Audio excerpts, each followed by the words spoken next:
Assalamualaikum warahmatullahi wabarakatuh.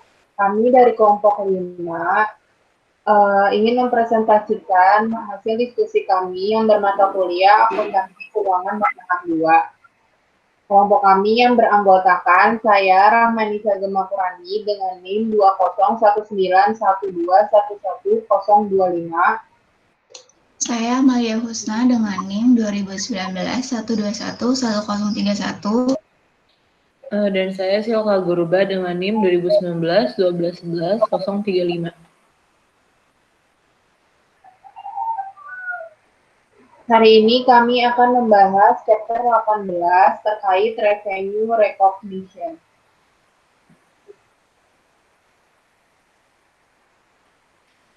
Jadi pembahasannya itu yang pertama ada fundamentals of revenue recognition, yang kedua itu ada the 5-step process revisit, yang ketiga itu ada accounting for revenue recognition issue, yang keempat ada presentation and disclosure.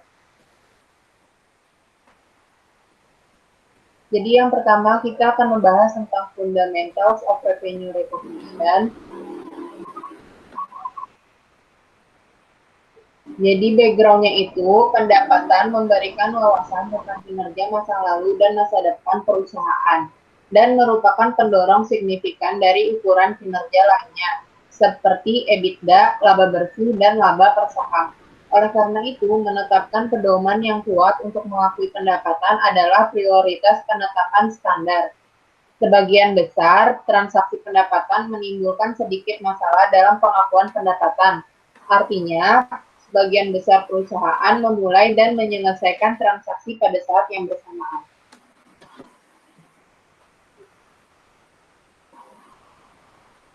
New Revenue Recognition Standard. Jadi pada standar baru ini, pendapatan dari kontrak dengan pelanggan mengadopsi pendekatan aset liabilities sebagai dasar pengakuan pendapatan. Berdasarkan pendekatan aset liabilities, perusahaan memperhitungkan pendapatan berdasarkan aset atau liabilitas yang timbul dari kontrak dengan pelanggan. Jadi di sini ada 5 fungsi konsepnya. Jadi yang pertama itu kuncinya mengakui pendapatan untuk menggambarkan pengalihan barang atau jasa kepada pelanggan dalam jumlah yang mencerminkan pertimbangan yang diterima atau diharapkan diterima perusahaan sebagai imbalan atas barang atau jasa tersebut. Nah, di sini ada 5 step proses untuk revenue recognition. Yang pertama itu ada identifikasi kontrak dengan pelanggan. Yang kedua itu ada identifikasi kewajiban kinerja terpisah dalam kontrak. Yang ketiga itu menentukan harga transaksi. Yang keempat itu ada mengalokasikan harga transaksi ke kewajiban kinerja yang terpisah. Yang kelima itu mengakui pendapatan ketika setiap kewajiban kinerja dipenuhi. Nah, di sini ada principle of revenue recognition. Jadi dia itu mengakui pendapatan dalam periode akuntansi ketika kewajiban kinerja dipenuhi. Nah, di sini ada 5 step yang tadi. Jadi di step pertama itu identifikasi kontrak dengan pelanggan. Jadi di sini kita melihat kasus dari Airbus dan Cathay Pacific.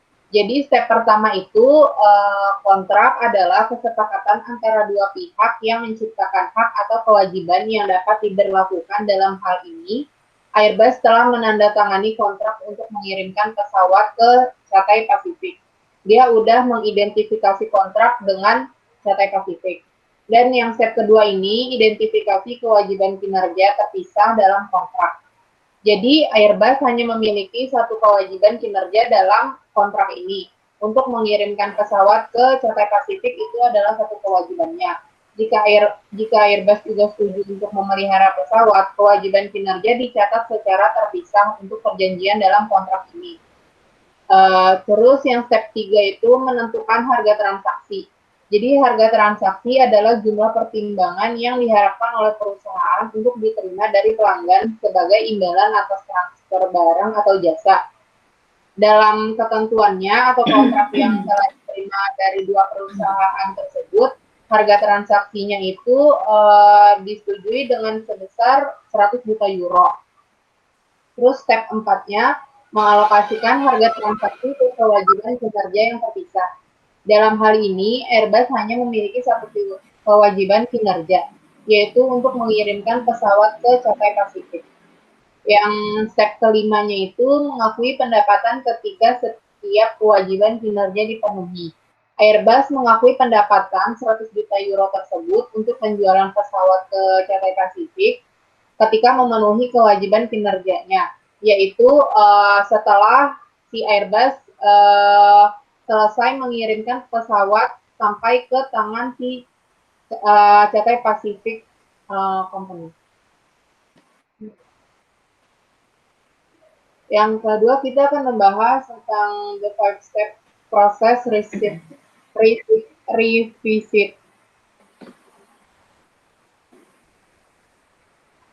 Yang pertama, identifying the contract with customer. Step 1. Jadi kontrak itu kesepakatan antara dua atau lebih pihak yang menciptakan hak atau kewajiban yang dapat diberlakukan. Kontrak dapat tertulis, lisan, ataupun tersirat dari praktik bisnis biasa, seperti kontrak bean dengan dealer. Pendapatan diakui hanya ada jika ada kontrak yang sah antara satu sama lainnya.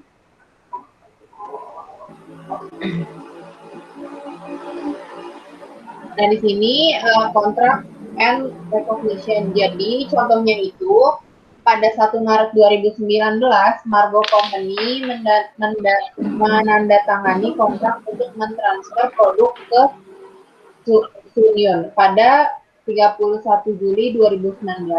Kontrak tersebut disusun sedemikian rupa sehingga Sunion diharuskan membayar harga kontrakan penuh sebesar $5.000. Pada 31 Agustus 2019, harga pokok pengiriman barang adalah sebesar $3.000. Margo Company mengirimkan produk ke Sunion pada tanggal 31 Juli 2019. Salah satu pihak dapat secara sepihak mengakhiri kontrak tanpa kompensasi. Pertanyaannya, entry jurnal apa yang harus dibuat oleh perusahaan Margo sehubungan dengan kontrak ini pada tahun 2019? Solusi di sini tidak ada entry yang diperlukan pada 1 Maret 2019 karena tidak ada pihak yang memenuhi kontrak. Pada 31 Juli 2019, Margo mengirimkan produk dan oleh karena itu harus mengakui pendapatan pada tanggal tersebut karena memenuhi kewajiban kinerjanya dengan mengirimkan produk ke Sunion. Nah, di sini kita bisa lihat jurnal untuk mencatat penjualan dan harga pokok penjualan terkait sebagai berikut. Jadi di debit itu ada account receivable pada sales revenue. Account receivable-nya sebesar 5.000 dan sales revenue-nya itu sebesar 5.000.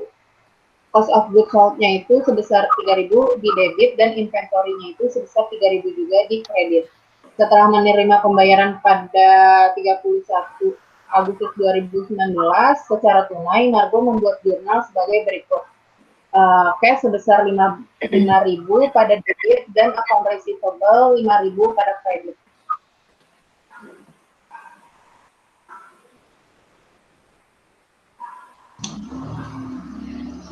Selanjutnya itu ada identifying separate performance obligation step 2. Kewajiban kinerja atau performance obligation adalah janji untuk menyediakan produk atau layanan kepada pelanggan. Untuk menentukan apakah perusahaan harus mempertanggungjawabkan beberapa kewajiban kinerja, janji perusahaan untuk menjual barang atau jasa kepada pelanggan harus dapat diidentifikasi secara terpisah dari janji lain dalam kontrak, yaitu barang atau jasa harus berbeda dalam kontrak. Misalnya ketika Bean menjual kepada Tyler secangkir besar kopi dan 2 bagel, Bean mau memiliki 2 kewajiban kinerja. Dalam hal ini, secangkir besar kopi memiliki harga jual sendiri dan kedua bagel memiliki harga jual sendiri. Meskipun kedua janji tersebut mungkin merupakan bagian dari satu kontrak. Sebaliknya, anggaplah Bean menjual latte berukuran besar yang terdiri dari kopi dan susu kepada Tyler. Dalam hal ini, Bean menjual 2 produk yang berbeda, yaitu kopi dan susu. Tetapi kedua barang tersebut tidak berbeda dalam kontrak. Artinya, kopi dan susu dalam latte sangat saling bergantung atau saling terkait di dalam kontrak.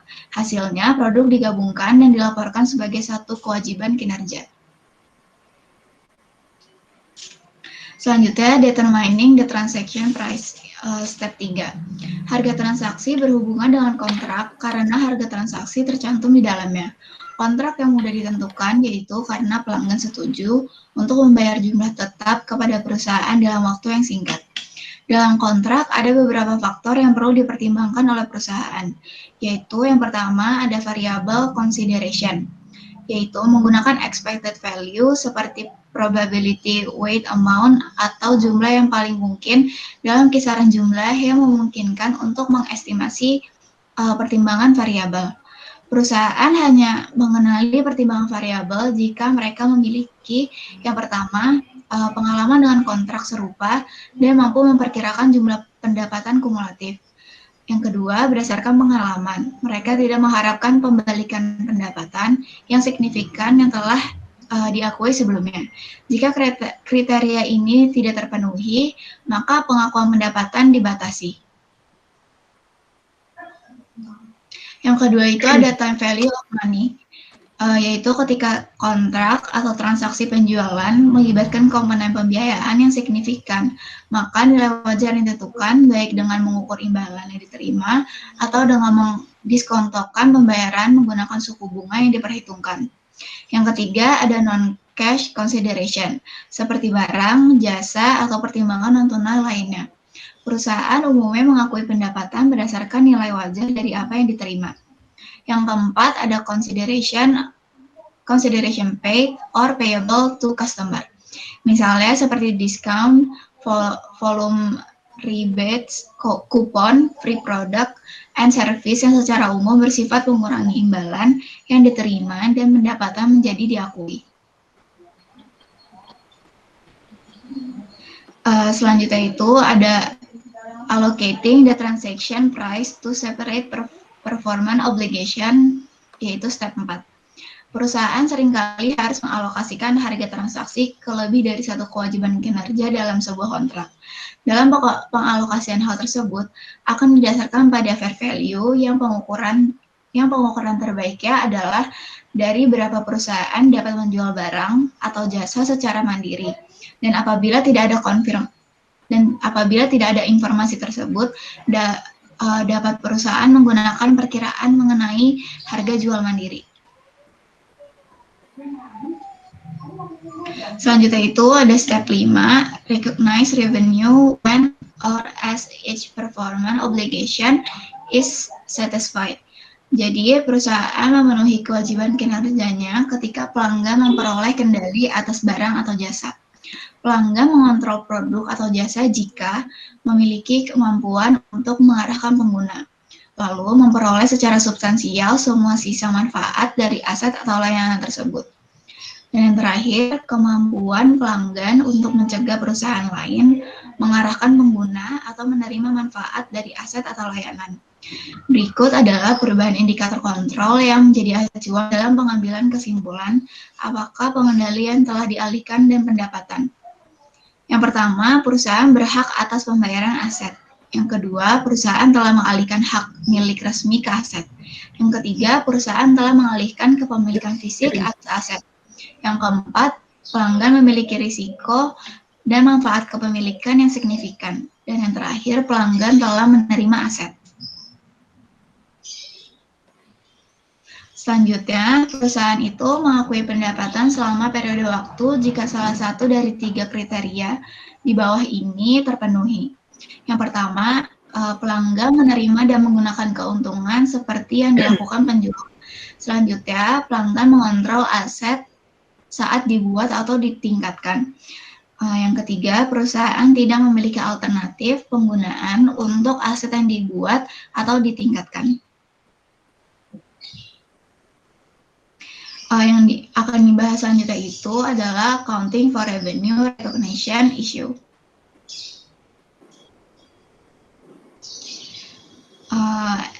Ini ada sales return and allowance, yaitu perusahaan memberi pelanggan untuk melakukan pengembalian barang atau retur dan tunjangan penjualan dengan berbagai alasan seperti ketidakpuasan dengan produk atau ada kecacatan produk untuk menerima kombinasi dari hal berikut. Yang pertama, pengembalian dana penuh atau sebagian dari imbalan yang dibayarkan. Yang kedua, kredit yang dapat diterapkan terhadap jumlah yang terhutang atau yang akan terhutang kepada penjual. Yang ketiga, produk lain sebagai penggantinya. Ini ada contoh soalnya. Diasumsikan pada 12 Januari 2019, Vendan NF menjual 100 kamera seharga 100 euro di masing-masing kamera ke Amaya SA. Venda mengizinkan Amaya untuk mengembalikan kamera yang tidak dapat digunakan dalam waktu 45 hari setelah pembelian. Biaya setiap produk adalah 60 euro. Venda memperkirakan bahwa yang pertama, 3 produk akan dikembalikan. Yang kedua, biaya pemulihan produk tidak akan material. Yang ketiga, produk yang dikembalikan diharapkan untuk dijual kembali dengan keuntungan. Ini jadi pada 24 Januari, Amaya mengembalikan 2 kamera karena warnanya salah. Lalu pada 31 Januari, Venda menyiapkan laporan keuangan dan memutuskan bahwa kemungkinan hanya 1 kamera lagi yang akan dikembalikan. Venda membuat entry berikut terkait dengan transaksi di atas. Jadi ada dua jenis penulisan jurnal. Ada credit sale with return and allowance sama cash sale with return and allowance. Yang pertama, untuk mencatat penjualan kamera terkait pada 12 Januari 2019, kalau credit sale with return and allowance, itu ada account receivable di debit sebesar 10.000 dan sales revenue di kredit sebesar 10.000. Itu didapat dari 100 unit dikali dengan 100 euro. Untuk cashnya, itu pencatatannya itu ada cash di debit sebesar 10.000 dan sales revenue di kredit sebesar 10.000. Lalu untuk mencatat harga pokok penjualan pada tanggal 12 Januari 2019 untuk kredit sale, penjurnalannya itu ada cost of goods sold di debit sebesar 6.000 dan inventory di kredit sebesar 6.000. Itu didapat dari 100 unit dikali dengan 60 euro. Untuk cash sale-nya itu sama aja kayak yang kredit untuk mencatat harga pokoknya. Yang selanjutnya, untuk merekam kembalinya kedua kamera tersebut pada tanggal 24 Januari 2019, untuk credit sale, jurnalnya itu sales return and allowance di debit sebesar 200, account receivable di kredit sebesar 200. Itu didapat dari 2 unit dikali dengan 100. Lalu ada return inventory di debit sebesar 120 dan cost of goods sold di kredit sebesar 120. Itu didapat dari 2 unit dikali dengan 60.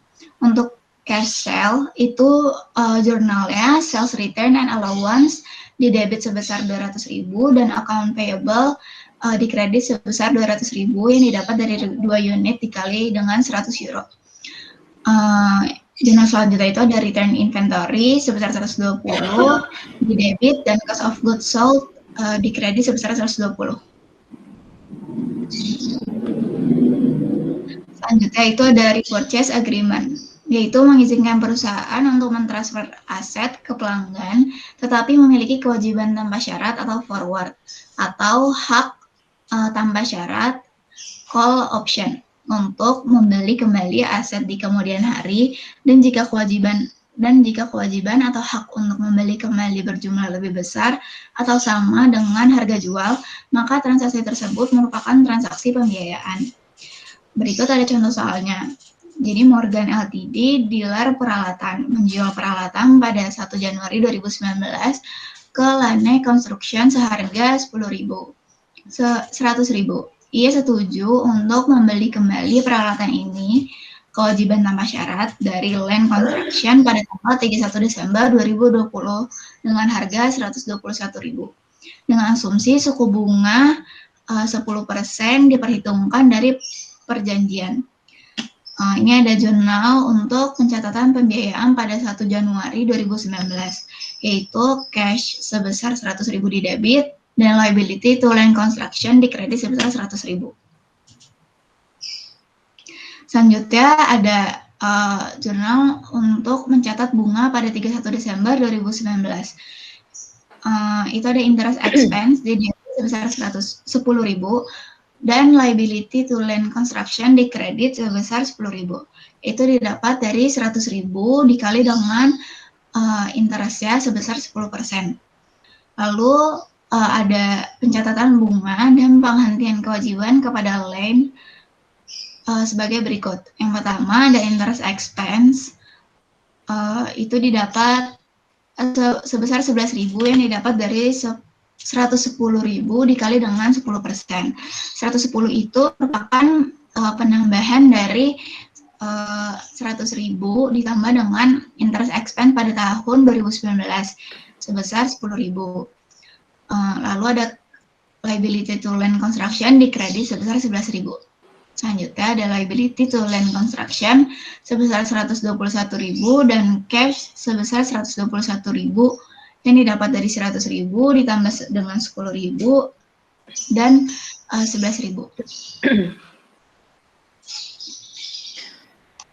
Kemudian kita akan membahas tentang a bill and hold arrangement. A bill and hold arrangement adalah kontrak di mana entitas menagih pelanggan untuk suatu produk, tetapi entitas tetap memiliki kepemilikan fisik produk sampai ditransfer ke pelanggan pada suatu waktu di masa depan. Dan hasil saat pembeli belum siap menerima pengiriman tapi mengambil judul dan menerima penagihan. Hal ini dapat dilakukan karena yang pertama, kurangnya ruang yang tersedia untuk produk. Yang kedua, penundaan dalam jadwal produksinya. Dan yang ketiga, persediaan yang lebih dari cukup di saluran distribusinya. Kemudian ada prinsipal agent relationship. Kewajiban kinerja prinsipal adalah menyediakan barang atau melakukan jasa untuk pelanggan. Kemudian kewajiban kinerja agent adalah mengatur prinsipal untuk menyediakan barang atau jasa kepada pelanggan. Contohnya yang pertama, perusahaan perjalanan pilihan itu sebagai agennya memfasilitasi pemesanan tamasya kapal pesiar dengan mencari pelanggan untuk perusahaan kapal pesiar kabupaten. Itu sebagai prinsipalnya. Kemudian contoh yang kedua ada Priceline di USA, itu sebagai agen memfasilitasi penjualan berbagai layanan seperti rental mobil di Hertz, itu sebagai prinsipalnya. Pendapatan agen adalah jumlah komisi yang diterima.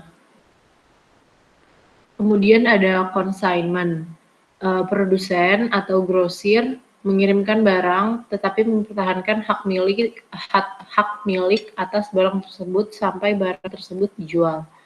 Pengirim atau produsen grosir mengirimkan barang dagangan ke penerima. Penerima atau dealer yang bertindak sebagai agen pengirim dalam menjual barang dagangan. Pengirim mendapat keuntungan dari penjualannya, membawa barang dagangan sebagai inventaris. Penerima barang membuat komisi atas penjualan. Kemudian ada warranties atau jaminan. Jadi ada dua jenis jaminan untuk pelanggan. Yang pertama itu jaminan untuk produk memenuhi spesifikasi yang disepakati dalam kontrak pada saat produk dijual. Garansi sudah terdapat dalam harga jual atau garansi tipe jaminan. Lalu jenis yang kedua adalah jaminan yang tidak termasuk dalam harga jual produk atau garansi jenis layanan. Dicatat sebagai kewajiban kinerja tersendiri. Kemudian ada non-refundable upfront fees. Jadi pembayaran dari pelanggan sebelumnya, yang pertama itu pengiriman suatu produk dan performa suatu layanan. Umumnya berkaitan dengan inisiasi, aktivitas, atau pengaturan barang, atau layanan yang akan disediakan atau dilakukan di masa mendatang. Kebanyakan kasus pembayaran di muka tidak dapat dikembalikan, Contohnya biaya anggota di klub kesehatan dan biaya aktivitas telepon, internet, atau kabel. Kemudian kita akan membahas tentang presentation and disclosure. Jadi di presentation itu ada kontrak aset dan liabilities. Jadi kontrak aset tersendiri terdiri dari dua jenis. Yang pertama itu adalah hak tanpa syarat untuk menerima imbalan karena perusahaan telah memenuhi kewajiban kinerjanya. Dan yang kedua, hak bersyarat untuk menerima pertimbangan karena perusahaan telah memenuhi suatu kewajiban kinerja tetapi harus memenuhi kewajiban kinerja lain sebelum dapat menagih pelanggannya. Lalu ada kontrak modification. Ubah ketentuan kontrak saat sedang berlangsung, perusahaan menentukan apakah hasil kontrak baru dan kewajiban kinerja atau apakah itu merupakan modifikasi dari kontrak yang sudah ada. Jadi kewajiban kinerja yang terpisah itu dicatat sebagai kontrak baru jika kedua kondisi berikut terpenuhi. Yang pertama, barang atau jasa yang dijanjikan berbeda, yaitu perusahaan menjualnya secara terpisah dan tidak saling bergantung dengan barang dan jasa lain. Dan yang kedua, perusahaan berhak menerima sejumlah imbalan yang mencerminkan harga jual mandiri dari barang atau jasa yang dijanjikan. Lalu ada prospective modification. Perusahaan harus memperhitungkan pengaruh perubahan serta periode masa depan jika perubahan mempengaruhi keduanya dan tidak mengubah hasil yang dilaporkan sebelumnya. Lalu ada cost to fulfill a contract. Perusahaan membagi biaya pemenuhan atau biaya perolehan kontrak menjadi dua kategori. Yang pertama itu mereka yang memunculkan aset dan yang dibebankan pada saat terjadinya. Untuk collectibility, resiko kredit bahwa pelanggan tidak dapat membayar sesuai dengan kontrak. Apakah suatu perusahaan akan dibayar atau tidak menjadi pertimbangan dalam menentukan pengakuan pendapatan. Jumlah yang diakui sebagai pendapatan tidak disesuaikan dengan resiko kredit nasabah. Lalu ada disclosure. Perusahaan mengungkapkan informasi kualitatif dan kuantitatif tentang hal-hal berikut. Yang pertama, kontrak dengan pelanggan. Yang kedua, penilaian yang signifikan. Dan yang ketiga, aktiva diakui dari biaya yang dikeluarkan untuk memenuhi suatu kontrak. Perusahaan menyediakan berbagai pengungkapan. Yang pertama itu pemilahan pendapatan. Yang kedua, rekonsiliasi saldo kontrak. Yang ketiga, sisa kewajiban kinerja. Yang keempat, biaya untuk mendapatkan atau memenuhi kontrak. Dan yang kelima, pengungkapan kualitatif lainnya, yaitu penilaian dan perubahan signifikan di dalamnya dan pendapatan minimum tidak tunduk pada batasan pertimbangan variabel. Selanjutnya akan ada soal dan pembahasan.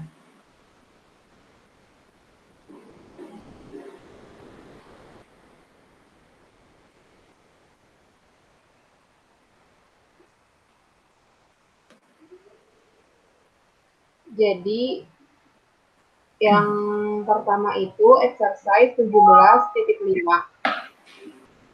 debt investment. Pada 1 Januari 2019, Morgan Company mengakuisisi $300.000 dari Nicklaus Incorporated, 9% obligasi dengan harga $278.384.000. Bunga tersebut terhutang setiap tanggal 31 Desember dan obligasi tersebut akan jatuh tempo pada tanggal 31 Desember 2021. Investasi tersebut akan memberikan hasil 12% kepada Morgan Company. Obligasi tersebut diklasifikasikan sebagai held for collection. Yang pertama, A. Siapkan jadwal 3 tahun pendapatan bunga dan amortisasi diskonto obligasi. Dibulatkan ke sen terdekat. Jadi di sini ada schedule of interest revenue dan bond discount amortization 9%, bond purchase to yield-nya 12%. Jadi pada tanggal 31 Desember 2019 tidak ada cash receive, nggak ada interest revenue-nya juga, dan nggak ada bond discount amortization-nya. di sini terdapat carrying amount of bonds-nya itu sebesar 278.384 dari soal dari 300.000 dikali 9%. Jadi pada tanggal 31 Desember 2020-nya itu dia mendapatkan cash receipt-nya itu sebesar 27.000, interest revenue-nya itu sebesar 33.406 dolar, dan bond discount-nya itu sebesar 6.406 dolar, dan carrying amount of bonds-nya itu sebesar 284.790. Dia itu didapat dari 278.384 ditambah 6.406. Terus 31 Desember 2021-nya juga sama, 27.000 dolar cash receipt-nya itu sama pada tahun sebelumnya. Terus interest revenue-nya itu 34.175 dolar, bond discount amortization-nya itu sebesar 7.175 dolar, dan carrying amount of bonds-nya itu 291.965.000 dolar. Dan 31 Desember 2022-nya itu sama dengan tahun sebelumnya, mendapatkan cash receipt-nya itu sebesar 27.000 dolar, dan interest revenue-nya itu 35.035 dolar, dan bond discount amortization-nya itu sebesar 8.305 dolar, dan carrying amount of bonds-nya itu sebesar 300.000 dolar.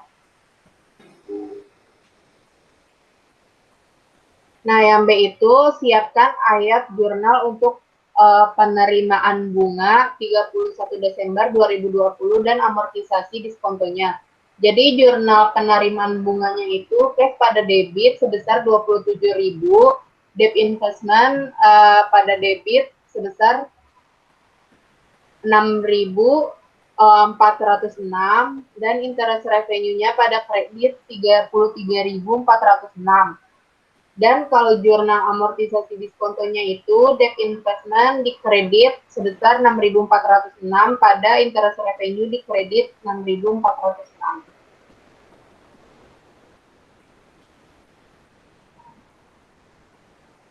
Nah, 17.13 ini membahas tentang equity investment, entries, and financial statement presentation. Jadi pada tanggal 31 Desember 2019, portofolio investasi ekuitas untuk Wenger Incorporated adalah sebagai berikut. Lalu pada 20 Januari 2020, Wenger Incorporated menjual investasi A seharga 15.300 dolar hasil penjualan bersih dari biaya perantara. Di sini ada tabel soalnya. Terus yang diminta itu siapkan jurnal penyesuaian pada tanggal 31 Desember 2019 untuk melaporkan portofolio pada fair value. Jadi yang di investment B ini mendapatkan cost-nya itu sebesar 1.500. Fair value-nya itu sebesar 14.000 dolar, dan unrealized gain or loss-nya itu sebesar 1.500 dolar, didapat dari 14.000 dikurang 12.500. Investment C-nya itu sebesar 23.000 cost-nya, terus fair value-nya itu sebesar 25.500 dolar, unrealized gain or loss-nya itu sebesar 2.500 dolar, didapat dari 25.500 dikurang 23.000. Maka total yang didapat dari cost-nya itu sebesar 35.500 dolar, didapat dari 12.500 ditambah 23.000. Fair value-nya itu mempunyai total sebesar 39.500 dolar, didapat dari 14.000 ditambah 25.500, dan unrealized gain or loss-nya itu sebesar 4.000 dolar. Jadi kita bisa mendapatkan di sini balance-nya itu. Jadi jurnalnya itu fair value adjustment sebesar 2.700 di debit dan unrealized holding gain or loss income kredit sebesar 2.700.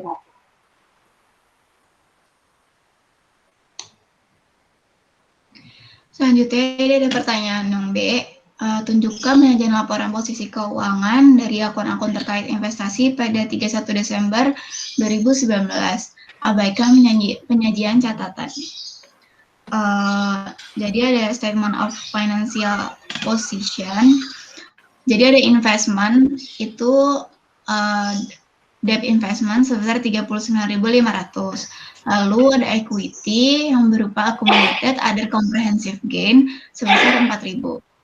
Lalu yang C, persiapkan entry jurnal untuk penjualan investasi A tahun 2020. Jadi akan diterima cash sebesar 15.300 di debit, lalu loss on sale of investment sebesar 2.200 yang didapat dari 17.500 dikurang dengan 15.300. Dan equity investment dikredit sebesar 17.500. Lalu yang C, yang D, ulangi persyaratan A dengan asumsi portofolio investasi non-trading. Jadi ini ada non-trading equity investment. Fair value of investment A pada tanggal 31 Desember 2019 itu sebesar $15.000. Lalu fair value of investment A pada tanggal 20 Januari 2020 itu sebesar 15.300. Jadi unrealized holding gain equity-nya itu sebesar $300. Maka jurnal itu ada equity investment A sebesar 300 dan unrealized holding gain or loss equity sebesar 300 di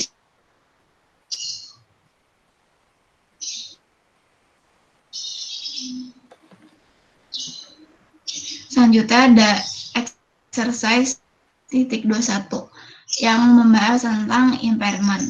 Cairo Corporation memiliki pemerintah yang diklasifikasikan sebagai held for collection pada tanggal 31 Desember 2019.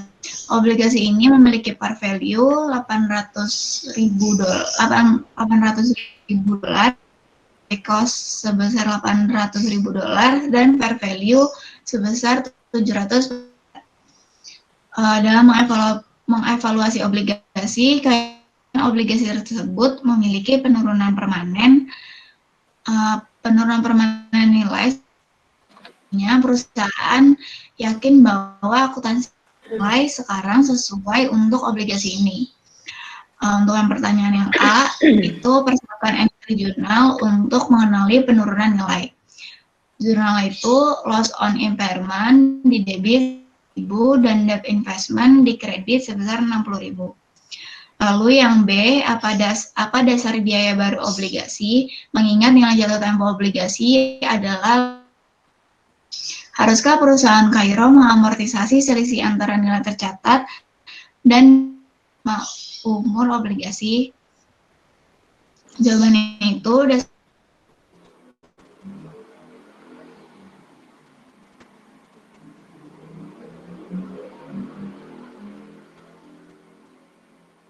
jatuh tempo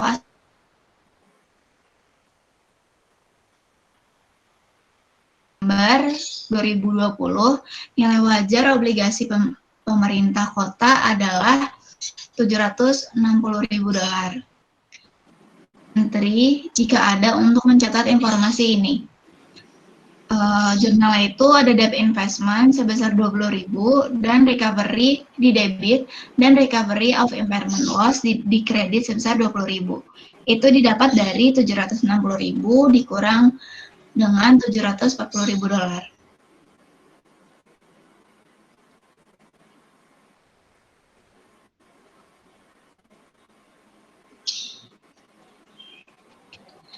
Terus ada problem 17.5 yang akan membahas tentang equity investment entries and disclosure. Jadi Parnavic Company memiliki investasi berikut dalam portofolio investasinya pada tanggal 31 Desember 2019. Semua investasi dibeli pada tahun 2019. Yang pertama, 3.000 saham biasa Andreessen Co. Company seharga $58.500. Yang kedua, ada 10.000 saham biasa Mantar Ltd seharga $580.000. Dan yang ketiga ada 6.000 saham preferensi King Company dengan harga 255.000.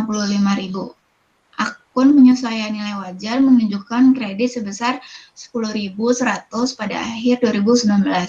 Pada tahun 2020, Parnavic menyelesaikan transaksi investasi berikut. Yang pertama, pada tanggal 15 Januari menjual 3.000 saham biasa Andreessen dengan harga $22 per saham dikurangi biaya sebesar $2.150. Yang kedua, pada tanggal 17 April membeli 1.000 saham biasa Castle dengan harga $33.50 per saham ditambah biaya sebesar $1.980.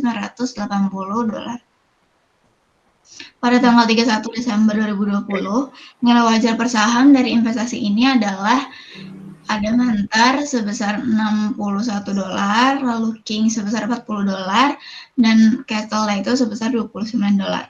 Parnavic mengklasifikasikan investasi ini sebagai perdagangan. Ini ada soal yang pertama, siapkan entry untuk penjualan pada tanggal 15 Januari 2020. Maka jurnal itu di debit sebesar 63.850. Itu didapat dari $3.000 saham dikali dengan $22. Lalu ada gain on sell investment di kredit sebesar 5.350 yang didapat dari $63.850 dikurang dengan $58.000. Dan yang terakhir ada equity investment di kredit sebesar 58.500. Kemudian soal yang B, siapkan jurnal untuk mencatat pembelian pada 17 April 2020. Jurnalnya itu ada equity investment pada cash sebesar 35.480. Itu didapat dari 1.000 saham dikalikan dengan $33,50 ditambah dengan $1.198. Kemudian yang C, hitung keuntungan atau kerugian yang belum direalisasikan dan siapkan jurnal penyesuaian untuk Parnavic pada tanggal 30 Desember 2020. Jadi Mantar Ltd itu ada cost sebesar 580, fair value-nya sebesar $610, dan unrealized gain or loss-nya itu sebesar $30, didapat dari $610.000 dikurang dengan $580.000. Untuk King Company, cost-nya itu sebesar $255.000 dan fair value-nya sebesar $240.000. Unrealized gain or loss-nya itu loss sebesar $15.000. Itu didapat dari $240.000 dikurang dengan $255.000. Kemudian untuk Castle, cost-nya itu sebesar $35.480 dan fair value-nya sebesar $29.000 dan mendapatkan unrealized gain or loss-nya sebesar minus $6.480. Itu didapat dari $29.000 dikurang dengan $35.480. Jadi total cost-nya itu $870.480.000 dan fair value-nya totalnya $879.000. Jadi unrealized gain or loss-nya itu totalnya jadi 8.520.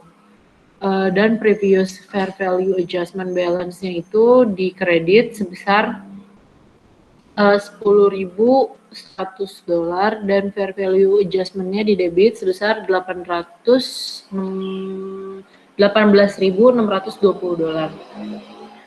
Kemudian jurnal Desember 31 di tahun 2020 itu ada fair value adjustment for available for sale di debit sebesar $18.620 dan unrealized holding gain or loss equity sebesar $18.620.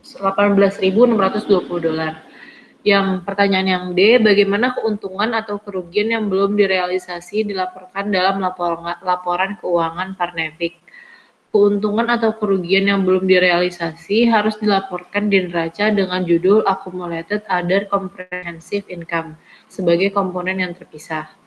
Lalu pertanyaan yang E, asumsikan investasi pada saham Preferred King Company diklasifikasikan sebagai non-trading. Jelaskan secara singkat akuntansi dan pelaporan investasi ini. Jika saham Preferred King Company diklasifikasikan sebagai non-diperdagangkan, kerugian kepemilikan yang belum direalisasi akan dicatat dalam pendapatan komprehensif lain dan dilaporkan pada laporan posisi keuangan dengan judul Accumulated Other Comprehensive Income sebagai komponen ekuitas yang terpisah. Kemudian P17.1 tentang debt investment. Soalnya berikut ini adalah jadwal amortisasi terkait dengan obligasi 5 tahun Spengler Company senilai $100.000 dengan tingkat bunga 7% dan hasil 5% yang dibeli pada 31 Desember 2016 seharga $108.660.000. Ini ada tabel amortisasinya. Kemudian jadwal berikut menyajikan perbandingan antara biaya perolehan diamortisasi dan nilai wajar obligasi pada akhir tahun. Pada akhir tahun di tahun 2017 amortized cost-nya itu sebesar $107.093 dan fair value-nya sebesar $106.500.000. Di akhir tahun ke 2018 amortized cost-nya itu sebesar $105.447 dan fair value-nya $107.500.000. Di akhir tahun 2019 amortized cost-nya itu $103.719.000 dan fair value-nya $105.650.000. Lalu di akhir tahun 2020 amortized cost-nya $110.905 dan fair value sebesar $103. Yang pertanyaan yang A, buat jurnal untuk mencatat pembelian obligasi ini pada tanggal 31 Desember 2016 dengan asumsi obligasi tersebut diklasifikasikan sebagai investasi held for collection. Jurnalnya itu ada debt investment pada cash sebesar $108.660.000. Lalu yang B, persiapkan entry jurnal terkait obligasi investasi held for collection di tahun 2017. Jadi ada cash di debit sebesar 7.000 dan di kredit ada debt investment dan interest revenue sebesar 1.567 dan 5.433. Soal yang C, mempersiapkan entry jurnal terkait obligasi investasi held for collection yang tahun 2019. Itu cash di debit sebesar 7.000, lalu ada debt investment di kredit sebesar 1.728 dan interest revenue di kredit sebesar 5.272. Soal yang D, siapkan jurnal untuk mencatat pembelian obligasi ini dengan asumsi obligasi diklasifikasikan sebagai trading. Jadi di debit ada debt investment available for sale sebesar $106.660.000 dan di kredit ada cash sebesar $108.660.000. Soal yang D, buatlah ayat jurnal terkait obligasi untuk tahun 2017 dengan asumsi obligasi diklasifikasikan. Yang pertama trading, itu jurnalnya unrealized holding gain or loss equity terhadap fair value adjustment. Itu nilainya sebesar $593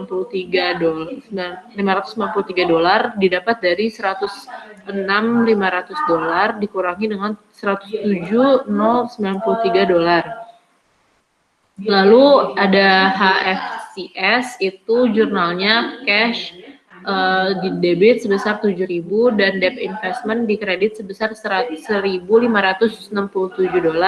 dan interest revenue di kredit sebesar $5.433. Yang E, siapkan entry jurnal terkait trading obligasi untuk tahun 2019. Spengler Company mempunyai amortized cost sebesar $103.790 dan fair value $105.560.000. Unrealized gain or loss-nya itu sebesar 1.931 yang didapat dari $105.560 dikurang dengan $103.719. Lalu ada previous fair value adjustment di debit sebesar $2.053 didapat dari $107.500 dikurangi $105.443 dan fair value adjustment di kredit sebesar minus $122. Jadi jurnalnya itu unrealized holding gain or loss equity 122 di debit dan fair value adjustment di kredit sebesar 122 juga. Sekian dari kelompok kami, kurang lebihnya mohon maaf. Wassalamualaikum warahmatullahi wabarakatuh.